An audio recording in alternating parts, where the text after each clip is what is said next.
This is the Source Seeker Hour. I am your host, Baruti Carl Alexander. I'm so blessed to be able to be here. This is our 104th episode, and it's a beautiful thing. I feel very spirited and thankful, appreciative, and we've had so many beautiful conversations here, which we will continue tonight. We're going to talk about a very important issue. Why men show little emotion and women who encourage them. I must put a qualifier on that. Men may show little emotion, but most men have deep emotion,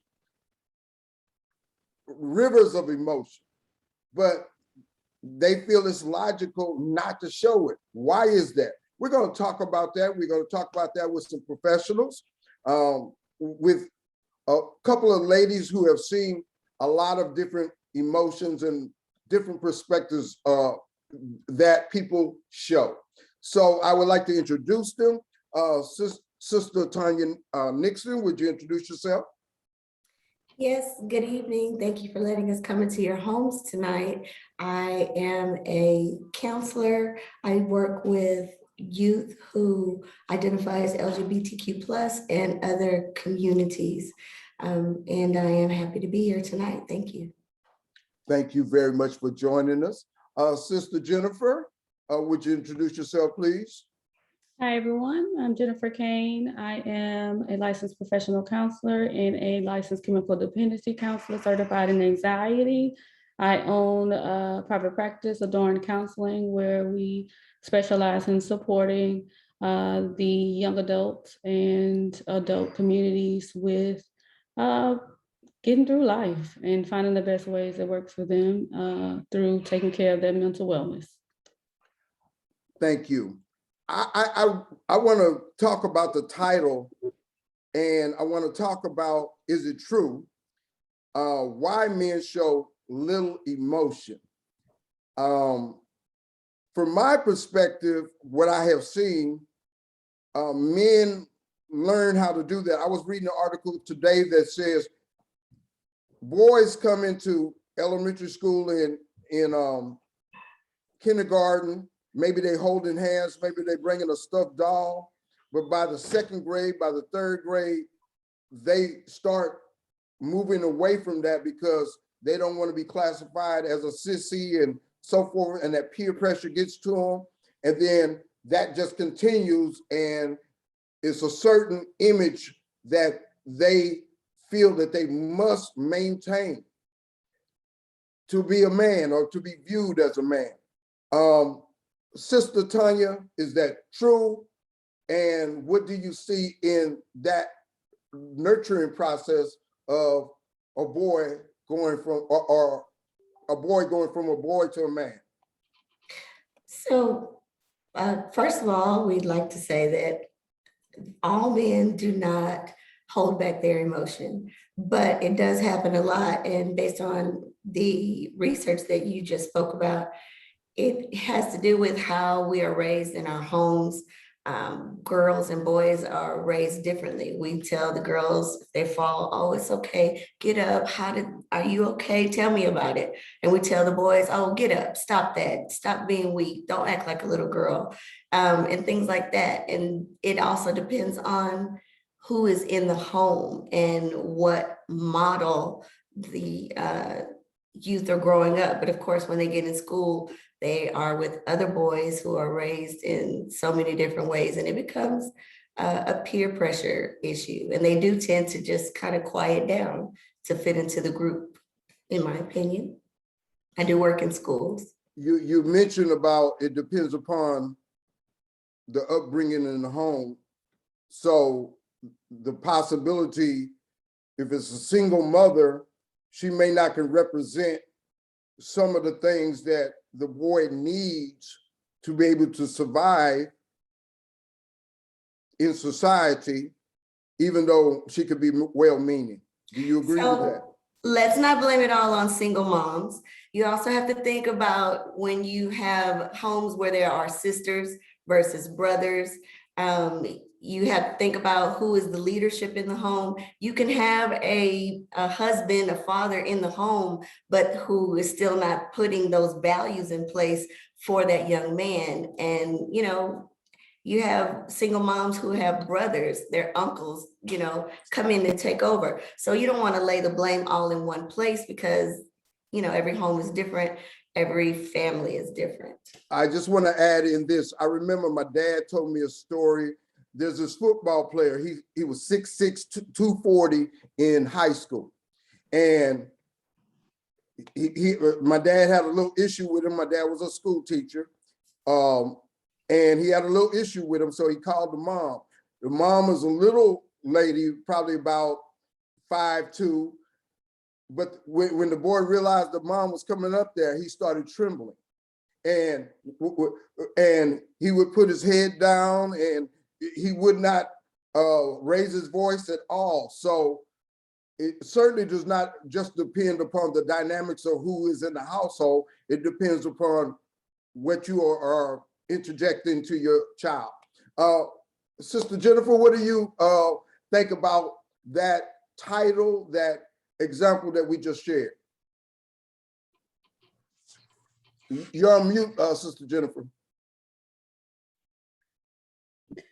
I apologize. I would definitely agree with what Ms. Nixon says. I think a lot of what we experience when growing up has a lot to do with the examples that you have. I think it also has a lot to do with the societal expectations. I think media and things of that nature contribute. I think the expectations of your family and the culture and the examples around you in other areas like coaches and in the school, all of those contribute to your comfort level in communicating certain emotions, because emotions are the foundation of our how we feel, what drives our behavior. And if we don't understand or feel safe enough to communicate those things where they will be heard and understood and not necessarily judged, then that I think contributes to lack of communication and expressing those emotions, and sometimes unhealthily expressing those emotions. Yes, ma'am. I just want to share also, I mentioned about, I've seen young men, you know, 25, 26 on the street.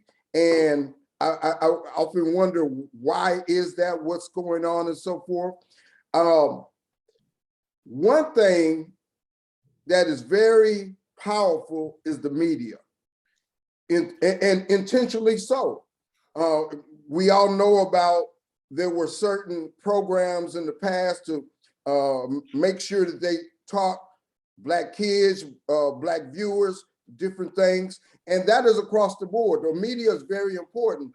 And you have to have something to combat that peer pressure, that media pressure, because you are inundated, you are pursued, if you will, by so many different forces that's trying to shape who you are. I want to introduce Brother Ricardo. Brother Ricardo, are you there? Yes, Hey, how you doing? brother? I'm good. How are you? I'm doing pretty good. I appreciate you joining us. Our discussion is why men show little emotion and women who encourage them. And we shared a few things about the perspective of the media and some of the things that you heard. Why don't you introduce yourself and then jump into the conversation? Okay, my name is Ricardo Love. Among other things, I'm a founder of a group called Qualified to Love. Our mission is to give functional, effective, authentic, loving, and passionate relationships between Black women and Black men. There's a real need for that. We believe that that's the foundation of the Black family and therefore the Black community.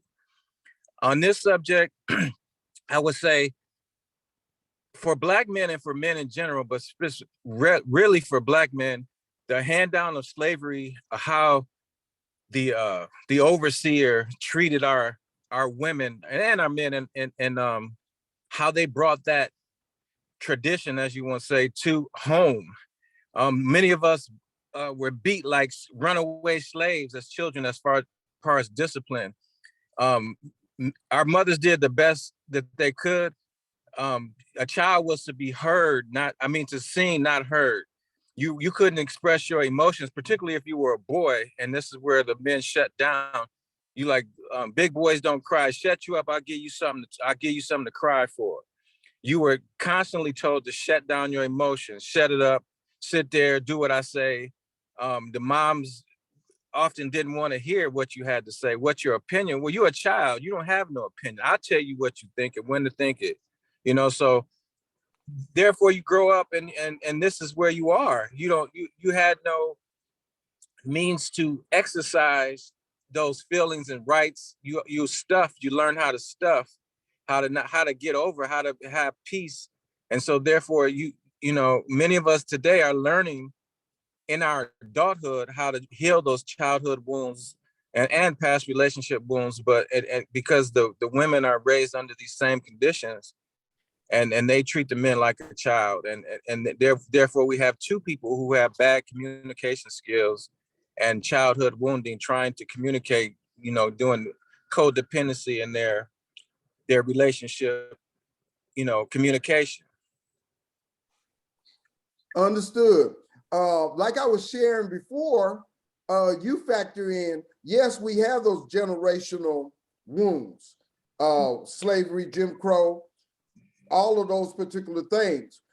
And we also have the aspect that a lot of times society propped up the Black woman while they attacked the Black man.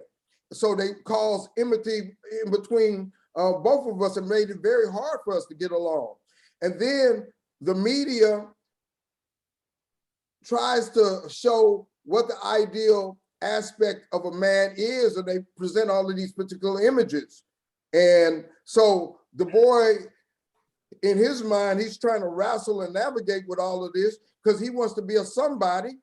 And today he becomes, in a lot of ways, very confused if he does not have a support system that can combat all of these different forces that are coming against him.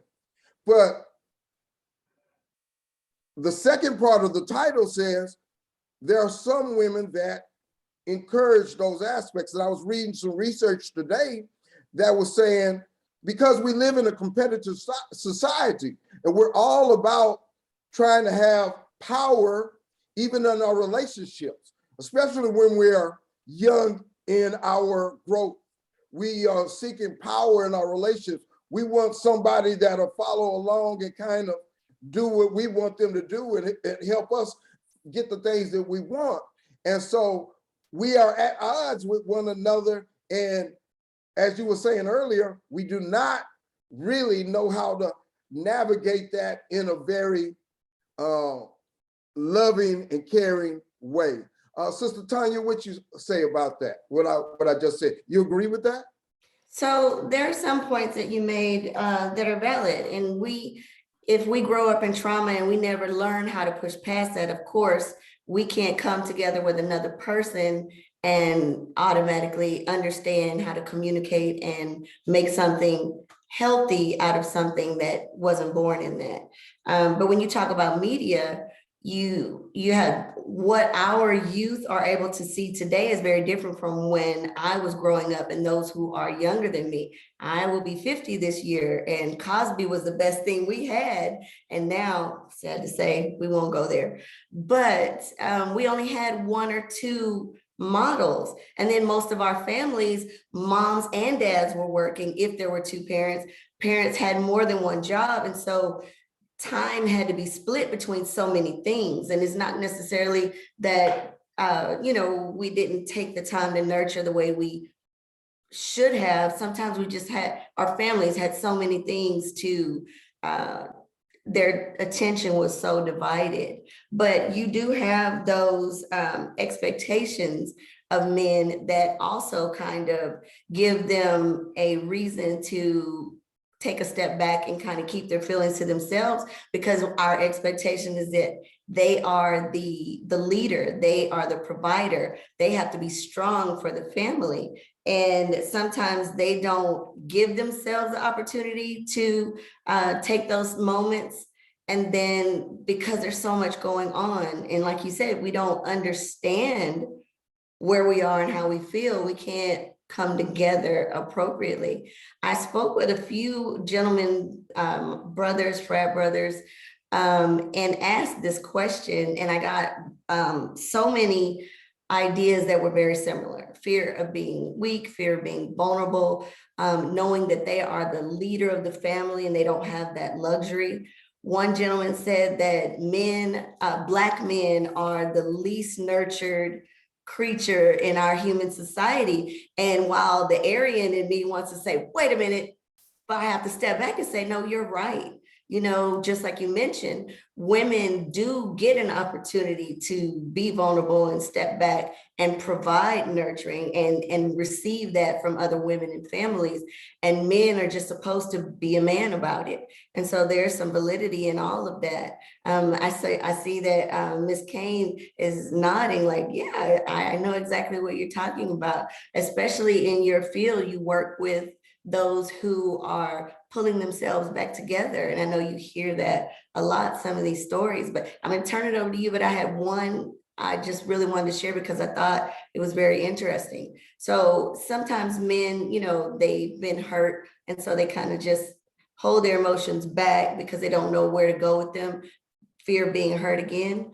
But one gentleman said sometimes they purposely hold back because they want to see if that woman can see them for who they are, enough for them to feel comfortable enough to share who they really are. So I thought that was pretty powerful. That is pretty profound. Sister Jennifer, I want you to comment on that. I just want to share, though, that men, we have deep emotions, and it has to come out in some kind of way, even if we don't show it with our significant other or some people around. It has to come out. So maybe they go into alcohol or drugs or something, but they have to have some kind of release somewhere for it to go because they're human. And if they hold it in too much, there goes sickness, there goes high blood pressure, there goes all of those particular things. So it's very important for men's health also. Sister Jennifer. Yes, sir. Go ahead. I definitely agree with what you just said about how those withstanding from communicating certain types of emotions due to shame, because that's usually what it is regarding, right?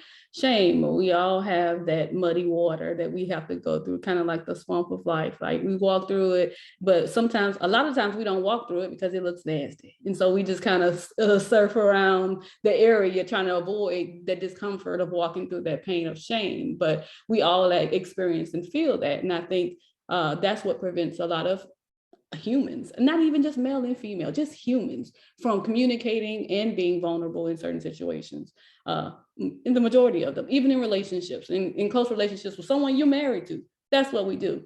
But because we don't allow ourselves to feel those most of the time, we suffer internally, stress, anxiety, and all of those are symptoms of traumas. And traumas are usually unhealthy, abnormal experiences that we encounter that leaves an impact on our lives. And in some way, we've had something that happened to us, and we all deserve to be able to be heard, because that's the other thing too, acceptance.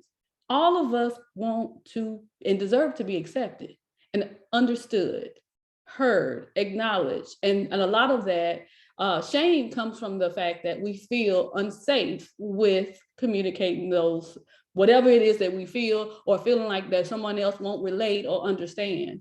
And all of that, holding that, all that in does lead to all the anxieties and stress, which contributes to high blood pressure, stroke, all types of health disorders that our African-American communities suffer with primarily.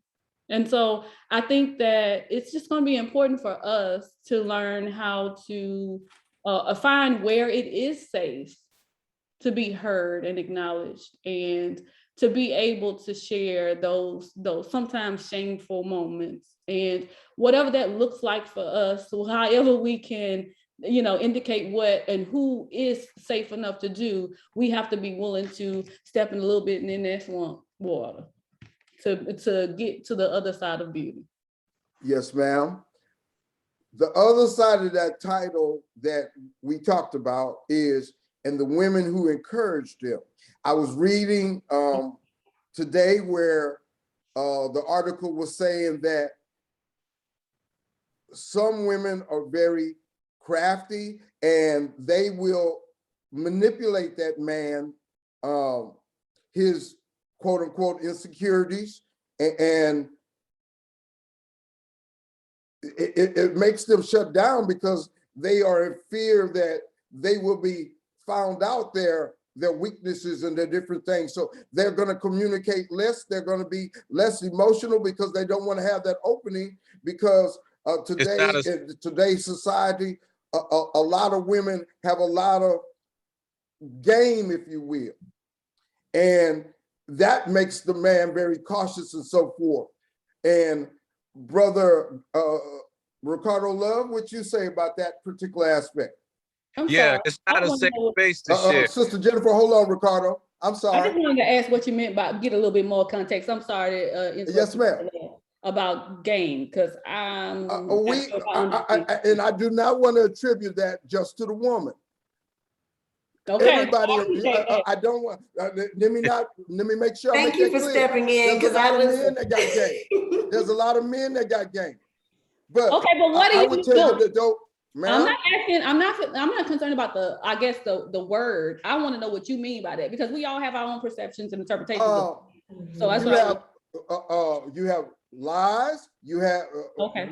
Men lie too. Yeah. You have lies. You have ulterior motives. Okay. Both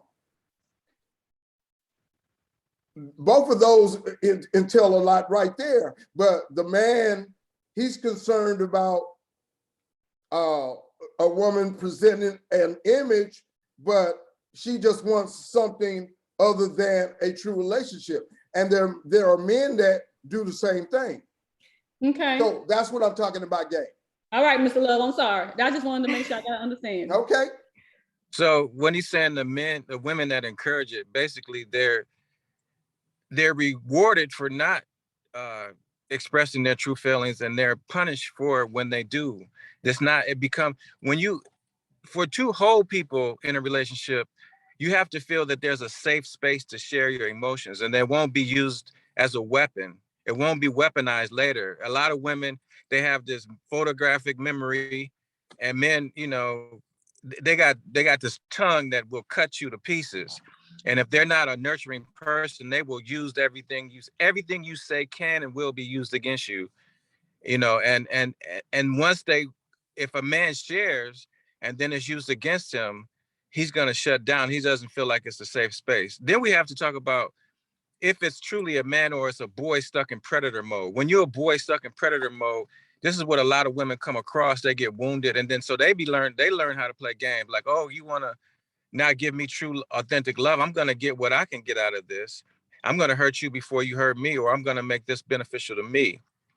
So you have boys stuck in predator mode, which is all about getting, to sex. I'll lie to you. I'll deceive you. I'll tell you whatever, because you're not even a person to me. You're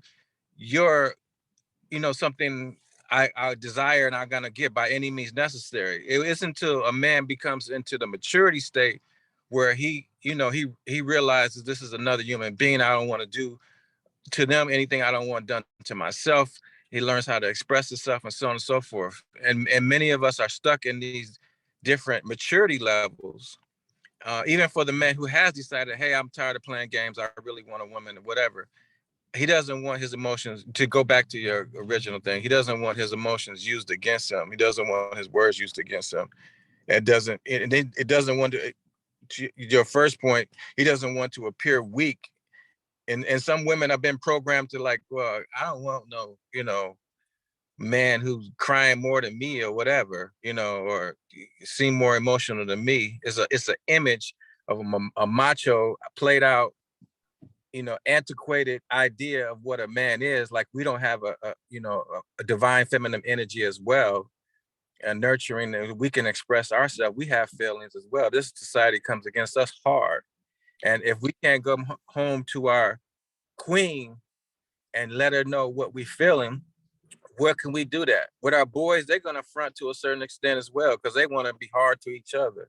There's really no place, no safe space if we can't get it from our queen. Right. And so we Go ahead. both, male and female, feed into that toxic masculinity. And it goes back to that theory that hurt people hurt people. And like you said, if you can't go home and heal, because the world is not kind. And if we can't go home to each other and come together, talk about our day and find peace before we go back out into the world, then we just take whatever we brought home and we build on it, and it just becomes a snowball, and no one is well, no one is healthy, everyone gets hurt. And so when you talked about moving to a different maturity level, that's when a man can say, you know what, this is not healthy. And they're either going to walk away or they'll just quietly allow whatever's going on until something better, nurturing, something that deserves his attention and love comes along. And it just becomes a cycle. Or they don't see anything that is fulfilling their new growth expectation, and they won't even venture until something comes along. In other words, they will not settle for less. They'll say either she's going to come along and she's the one, or I'm going to be alone. And the women do that too. And to a certain extent, that is very mature, in my opinion, to say, okay, either I'm going to find the right one or I'm not going to participate. That happens. Jennifer, it looks like you're still into that comment about game. I'm just listening good, you know. I'm just listening real good. Well, yeah, I mean, we all know that there's game out there. We all know that. I mean, and like Brother Ricardo was saying, I mean, if the boy has not developed into a man's mindset and all he's looking for is sex, then, but the thing with that, normally he's going to find that. He's going to find that, so he doesn't necessarily have to grow, because he can find that will meet his desire at that time, because he'll find that woman who is not growing in her maturity, and they meet together. And I would say more of our society is at that level than they are looking for that growth aspect. I don't want to speak for you, Brother Ricardo. That's kind of where we're going with that. Yes, sir. You have to be mature, no matter the sex. That, you know, be authentic. That's why we put that what our goal and mission is: authentic love and relationship. And then the fruits of love. You know, we talk about I love you, but you know, the foundation of loving yourself. But the fruits of love is to be patient, to be kind, to be diplomatic, to be, you know, listening to understand, not just to respond, and so on and so forth. If we could learn those fruits of love, and then on the emotional part, if I wanted to just say this real quick, emotions are really key to know that our ancient ancestors and chemists said, know thyself. You know, when you feel an emotion, when you have a reaction, that's a revealer. So why am I sad? Why am I angry? Why am I feeling jealous? Why am I feeling whatever? If you can get to the root of that, where it happened, and usually the dead giveaway, if it's an emotion and it's a strong trigger, that seems more, somebody just said something little and you really just got really upset, then the chances are that there's a trigger that happened in the past that is triggering that emotion and that you need to deal with. And so it becomes everything. Every time we have an emotion, it becomes an opportunity to learn ourselves. And this is where the authenticity come in with communicating with each other, and and the other person being open to listen and to really understand and not to use it as a weapon. Yes, I agree. And then also, many of us are not taught to stop and think, what about this is making me angry? Why do I feel jealous? What in this do I have a problem with before I speak on it? Because if you don't know why it's bothering you, when you come together to speak about it, chances are you're not going to get to the root of it and you won't solve anything and you'll just continue to hurt each other. But the other thing is, we're not really taught about relationships. We're taught how to properly eat. We're taught how to properly read, but no one says when you come together with your partner, you need to learn each other. You know, when they talk about love languages, that's very important. What makes you feel loved? Let me tell you what makes me feel loved. And so that we can understand, because if we don't love in the same way, I also have to understand that if you unload the dishwasher because acts of service is how you love, but that's not how I feel loved, that I have to understand he's loving me. I have to take that in and let's have a conversation so we both ensure that all our needs are met. And that's huge. Yes, ma'am. Very much so. But I just want to interject this, that the way our society is constructed, it's competitive. It's like we are taught, okay, reach in, get what you can get. And it's instant gratification. It's instant appreciation. It doesn't teach you to go through process of steps. It says, go and get it now, and beat your chest that you got it. That is the way society teaches in a lot of ways, unless you have a support system that is combating that. Your circle of friends help you combat that, and the way you were raised help you combat that. And because around you is so many peer pressures. I'm gonna give this example.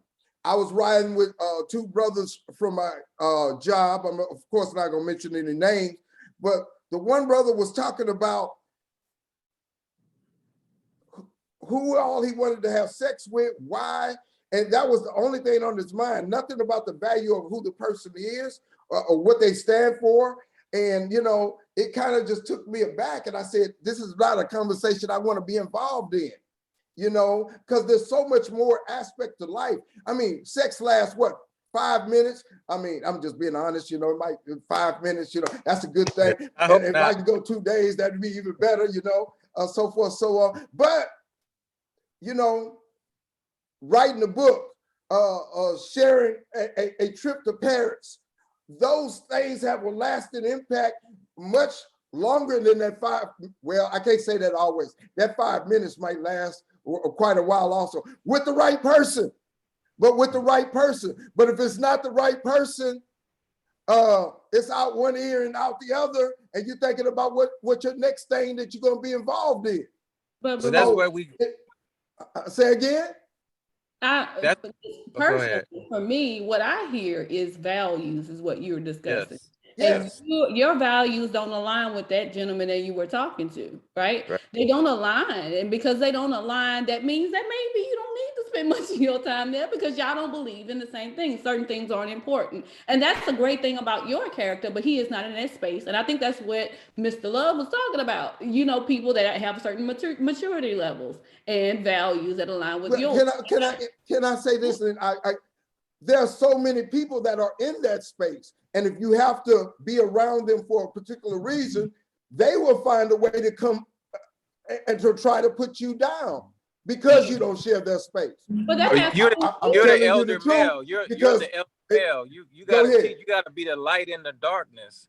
You gotta say, brother, I hear what you're saying. She is fine. I'm a man too. I can see she got a big this and a big that, and she's attractive, but you gotta look at the whole her. So they might like, oh, bro, think you corny or whatever, but you plant the seeds and then they grow where they grow. And he's still stuck in that predator mode, that boyhood predator mode. Some people are 90 still in the club trying to pick up, little hot mamas and stuff. So that there's not really an age where you come to this. Hopefully you have enough life experience where it happens. But some people, some men will never be that, and some women will never open up to true love because they've been so hurt, and they're gonna just they think that there is no men, that all men are dogs, so therefore I'm gonna outdog him, you know. I've heard So that I too. think the whole people, and you said about to what when you first started, you said about society, we have to embrace the Nguzu Saba, you know, the 7 principles of Kwanzaa that are African traditions. And some people might not like the brother who started it, but he basically just did his research, and those are the principles of Africa. And we need to the dominant society has its character, its principles. We need to, you know, do what works for us. And these principles can be used from everything from our personal lives to our relationship to our community. And that's what we need to reinstill and re-embrace those things. Brother Karanga's a tough brother. I think the second one is creativity. And I think about that all the time. Sister Jennifer, I want to come back to you. The space, but there's so many people in that particular space. And I know what you're saying, Brother Ricardo, but do I really want to invest my time trying to, or do I want to just move away from that brother? And that kind of causes some dissension also. Sister Jennifer, what do you say about trying to survive in a world that is trying to pressurize you, bombard you to be a part of what they believe, and the larger media pushes that in a lot of ways also. If you look at all of the television shows and where all the television shows are going, of course, in a 30-minute program, they trying to show you that, hey, you get with this person, you get a kiss, and y'all fall in love, and there you go. And we know it's not like that. Sister Jennifer. I think that, you know, you're going to have you're going to pressure or media influences and things of that nature, but you got to find out what's important to you. And that goes back to what I was saying earlier, values. And a lot of people aren't ready to you know, address those things, because a lot of the things that we value are based on the things that we grew up around and the examples that we had and the experiences that we've endured. And so a lot of the time we as humans think about what we want to prevent from happening again more than what is the healthiest thing for me right now. So I was hurt by somebody, like Mr. Ricardo was saying. I was hurt by somebody, so I don't want that to happen again. So let me do this to prevent myself from being hurt. I saw this when I was growing up, and that's the example of love or anger or whatever expressions that you saw in relationships. So then that's what we carry, even though it's not intentional.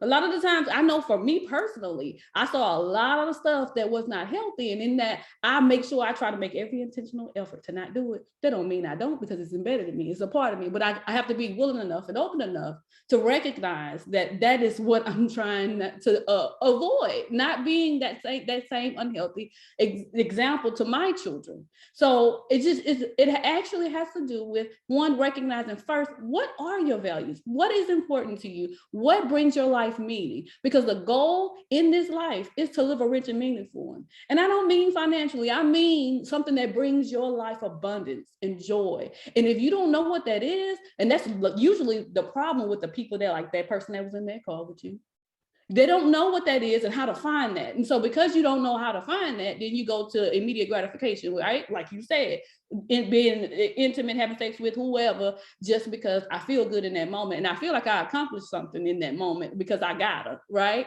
But then all that other stuff that come along with it, because you didn't take time to get to know her, or, you know, all those other consequences that come after aren't even considered. And that's because those values we're not living according to, or haven't even identified. And I think that's going to be the first space and place to begin to determine how to move forward, who we want to spend our time with. We don't have to spend time with people that doesn't feed us. And we have to be intentional about what we're doing with our time, because that's something that we all have right now, but we don't give back. And that's the only thing that we can change and improve, our moment. And we always worried about planning for the future and what it might bring, but realistically, the only thing that we can control is right now and what we're doing. right now. And if we can find the beauty in right now, we can live the best version of life according to our values. We can live the best version of life for us. Amen. I want to say this before we get ready to close up. Young men, they go through an urge, and unless they have a support system, it makes the process difficult. That's why they have an urge to go out there and find that person to get with and to release their urge. But at the same time, if they have a support system, if they have a father, they have those who are there in their support system, they are able to understand and navigate all of those urges. And I'm not saying that ladies don't have that desire also, but I can speak as a boy, as a man, and I know what they go through. I know what I went through, and I know what my son is going through. And it can be very fire and strong to deal with, and all these different things that it takes you through. And that's not just men. So yeah, it's both of us. We all, you know. okay, I understand that, but men, we get so fired up that we have to go hit something to try to release ourselves. We got to go punch the punching bag. We got to go do something, or else we're going to be going crazy in our mind. Young men go through that. Middle-aged men go through that. We don't go through it as much as we have gotten experience once we get older. But it's very important for the young man that goes through that to be able to have that support system or the understanding of how important it is that he discipline himself to not go beyond the boundaries and go and do things that are going to be detrimental later just because he has that urge, because you can survive the urge. You can survive the urge and have discipline. But I do want to make that statement because the young men are going through that, and it's a fire that they have in their belly. And I think women have a better process or understanding how to deal with that. I got a question before we start answering, because I just want to make sure I understand what you're referring to. Okay. Are you referring to like impulsivity or like A natural biological desire to have sex? Yes. Okay, he's talking about sex. Okay, I thought he was saying, say something about punching a bag like a anchor. Punching the bag is what he is doing to try to survive that feeling. Oh, okay, all right, I got It's you. it's a therapy to try to survive that feeling. So if I get what he may have other things that he's doing. I don't want to be grotesque, but he might do something with himself to try to relieve that feeling. So that is a true thing that they go through, and I here on the Source Call, we trying to tell the truth. So it's a very important thing, but I just want, if any young men out there, there's a process, there's a way. You can survive it, and you don't have to go crazy. You don't have to get yourself in trouble. And it may take you a while to find you a mate that you all can work together, but have patience and don't do anything that you'll regret later. Brother Ricardo, you want to help me out on that conversation? So we have to create spaces where we teach these things, and we had rites of passages in our own societies where, you went through, it was just automatic. It was a system that brought you into maturity by design, not by chance. So one of the things that I recognized that was lacking is us learning about relationships and each other. So that's why I created Qualified to Love. And it was born out of my own failures in relationship. 2 different marriages ended, 2 different sets of kids, which I'm a great father, even in a separate household, but I don't think you could be a true, have a true family situation unless you're that man and woman that had those children are in that. But anyway, out of failure and wanting to do this, I created this organization to teach us, to help us earn the crown to learn the tools of how we can have effective relationships. And one of those is to understand for male and for male and female, to understand these things are natural, their desires are nothing to be ashamed about or whatever. Put it in a proper perspective. But then, you know, about the consequences of venereal diseases, of, you know, having children that you're not ready to have, and so on and so forth, about the maturity of being able to handle sex and so on. So even with the most knowledgeable teens, they will still probably make a certain amount of mistakes, but they won't make the same, they won't make it out of ignorance. They may make a mistake and fall or whatever, but we have to create these institutions and these situations to you know, bring up these deficits that this society is doing that. And what you're talking about is just a natural urge which should be embraced in a certain way, and then and channeled into the proper functional way to exist. And you talk about 18-year-old, I'm 57 years old, brother, and I still, you know, I wake up like a teenager sometimes, if you know what I mean. I still got these urges, but I have maturity, thank God, so I can control this. And so it's an ongoing process until you shrivel up and die, you know. Very much so. I'm glad you pointed that out. I'll be up there in age on my next birthday also. I'm not going to say it right here, but another time. That's honor, brother. Don't you don't, Huh? Wisdom. Age Yes, brings yes. about wisdom. Right. I tell you all 1000% that at my age now, and it's a blessing for me to have gotten to this age, Yes. and you know, by the grace of God, because all the things that I went through, I could have not been here very easily, you know, across the board. You know, you say so many things that could have happened, but by the grace of God, I am still here and able to bring forth this particular show where we can have a discussion. There may be somebody out there who's hearing and saying, I want to get in touch with them. I want to hear more about this, and I want to continue this conversation. And we're very well and open for that. And that's what we're here for, to be able to share information. We have our show every 2 weeks, and we have very pertinent and understandable conversations, things that are happening in our community. Next week, we're going to talk about our next show, February 3rd, we're going to talk about critical race theory. So we have a lot of shows coming up and there's so many things happening, but we want to get back to our discussion and get ready to start finishing it out. Sister Tanya, what is the theme that you want to share about our discussion? And do you want to share how people can get in touch with you? I enjoyed this dialogue with everyone today. Thank you so much. And Mr. Love, I really enjoy knowing that you are putting what you're putting out into the world, because it is very needed. And the power of mentorship, because everyone doesn't have it in their home. Please continue to do what you're doing. I would love to get in touch with you. I'm Tanya Nixon.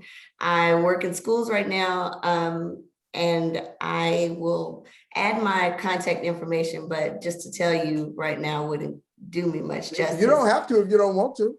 No, I keep saying I'm gonna have it ready for you, and then I don't. I'm gonna learn to slow down, but I have enjoyed speaking with you all. But the power of mentorship, the power of us seeking within ourselves to know what we want and where we want to go and what type of relationship, and to trust ourselves enough to be vulnerable and know that if this is not something that's good for us, walk away. But don't be afraid to put yourself out there, because if you don't try, you will never achieve.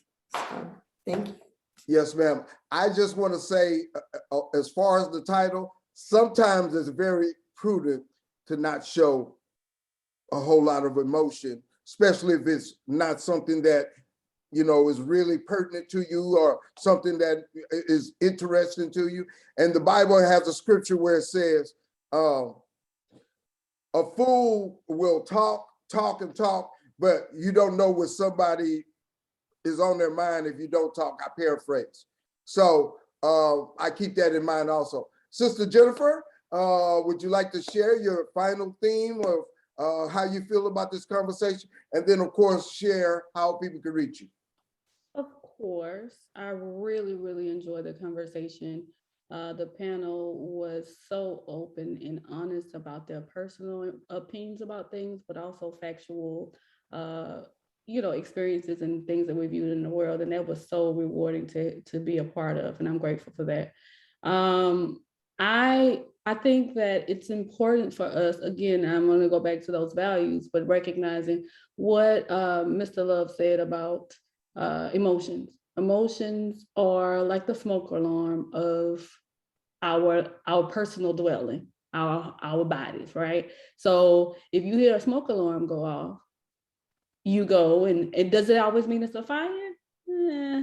Sometimes it's not, sometimes it is, right? But we can go out and find out what is contributing to it and do our best, what we can to manage that smoke, right? And if there is not it's not smoke, then that means that we don't have to address that right then in that moment. I think we feel that the pain that life can bring, because that's with life is pain and love, and those are the two things that cause a lot of the responses that we have in this world. But if we're so unintentional with not trying to feel the pain, we suffer.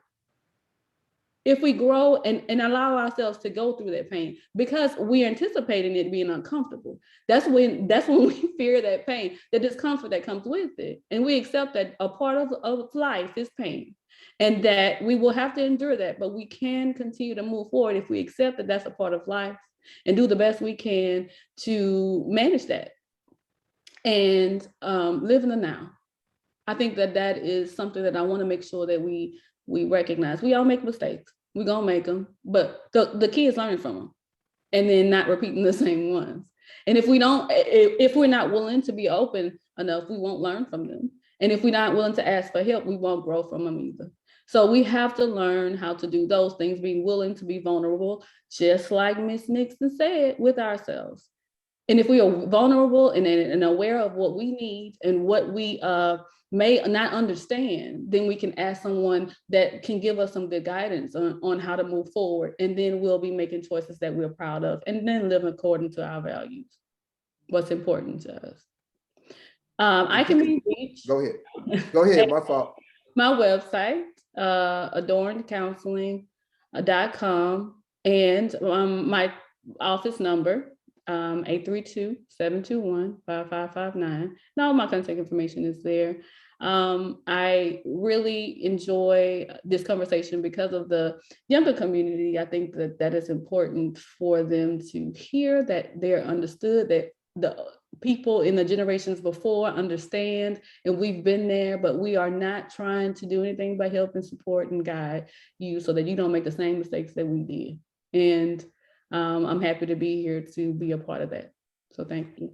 Blessings. Thank you very much. Brother Ricardo Love, share your final theme statement. And if you want to share how to reach you, share that also. But take us out with a profound word. Okay. I'll share my contact information first. Qualified2love.com. Qualified2love, not T-O, 2 love.com. We're on Facebook. Most of the conversation happens on Facebook. Qualified to Love Shop. And we have a lot of members. Our ultimate goal is to create a pool of men and women that are qualified to love, who have earned the crown, who have an understanding. For everybody who is on this, who sees this Zoom, if you email me at qualified and Facebook Live. Okay, Facebook Live. If you email me at qualifiedtolove@gmail.com, I will give you a free copy of our compatibility game, the Snow game, called the Getting to Know You Experience. It's a game that if you play with somebody, you will get to know them. You will know all the important things about sex, religion, family, values, on and on and on and on. Every question you can think to ask, but it'll be done in a fun way. And you can judge your compatibility with this person. It's called the Getting to Know You Experience. It's yours for free if you contact me at that email. I think this program is wonderful.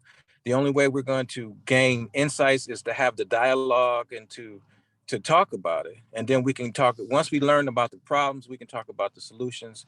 I thank you, brother, for bringing this format to, to fruition.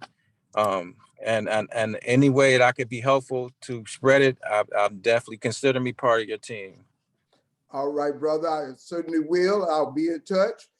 This has been a very powerful program, our 104th episode of the Source Seeker Hour. I am Baruti Carl Alexander. I've been doing this a while. I thank everybody. It's been a pleasure. I'm very appreciative, and we look forward to continuing very powerful programs. We talk about a lot of different things. We're even going to have shows about climate change, different types of relationships. As I said, next show, we're going to talk about critical race theory, but we always come back to relationships, and we talk about mental health, because that's a very pertinent thing in the Black community also. We've had so many things that have inundated our mind and made it difficult for us, and we got to find a way to get past those things and find a growth to be able to prosper, to ascend, to get to a higher level that we can get to. I'm your host, Baruti Carl Alexander. This has been the Source Seeker Hour. I thank you very much. Reach out to us if you want to continue the conversation. Reach out any way you can. We thank you. Have a good evening. Thank you, everybody.